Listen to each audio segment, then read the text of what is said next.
ایک بھائی کا یہ سوال ہے کہ قبرستان میں تدفین کے بعد یعنی میت کو دفن کرنے کے بعد کچھ پڑھنا چاہیے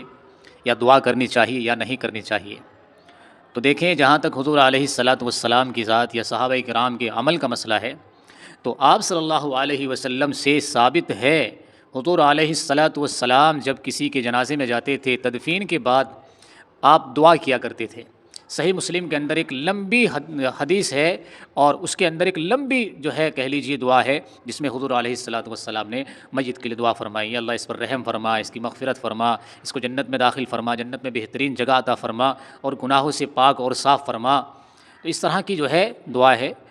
اسی طرح کے الفاظ کے ذریعے ہمیں بھی دعا کرنی چاہیے اپنے بھائی کے لیے، میت کے لیے۔ اسی طریقے سے اگر آپ قبر پر کھڑے ہو کر کے کچھ پڑھ دیتے ہیں، قرآن کریم کا کچھ حصہ، کوئی سورت آپ نے پڑھ دی ہے نا،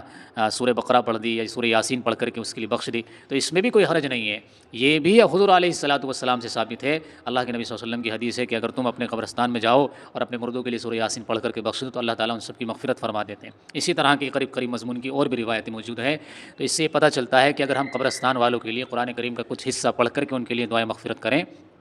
تو اللہ تعالیٰ ثواب ان کو پہنچاتا ہے اور اس کی برکت سے ان کی مغفرت فرما دیتا ہے۔ تو اس لیے قبر پر کھڑے ہو کر کے ہمیں صرف وقت ضائع نہیں کرنا چاہیے یا صرف دعا پر ہی اکتفا نہیں کرنا چاہیے، کچھ نہ کچھ ان کے لیے پڑھنا بھی چاہیے۔ اور سب سے مختصر عمل جو میں بتاتا ہوں وہ ہے سورہ اخلاص کو 3 مرتبہ پڑھنا، کہ سورہ اخلاص آپ 3 مرتبہ پڑھ لیں، اس کا ایک قرآن کریم کا ثواب ہوتا ہے، اور یہ آپ میت کے لیے بخش دیں۔ تو ایسے ہی ہاتھ ہلا کر نہ آیا کریں، کل کو ہمیں بھی قبرستان میں جانا ہے اور اسی دور سے ہمیں گزرنا ہے، تو ہمیں بھی یہ امید ہوگی دوسروں سے کہ ہماری قبر پر کھڑے ہو کر کے لوگ اصالہ ثواب کریں، قرآن کریم کی تلاوت کریں، تو ہمیں بھی کھڑا ہونا چاہیے اور اپنے بھائیوں کے لیے جو ہے دعائیں مغفرت کرنی چاہیے، اصالہ ثواب کرنا چاہیے۔ ویڈیو کو شیئر کیجیے گا، اور اس طرح کی ویڈیوز کے لیے ہمیں فالو کر لیجیے، اور کوئی سوال ہو تو آپ کمنٹ باکس میں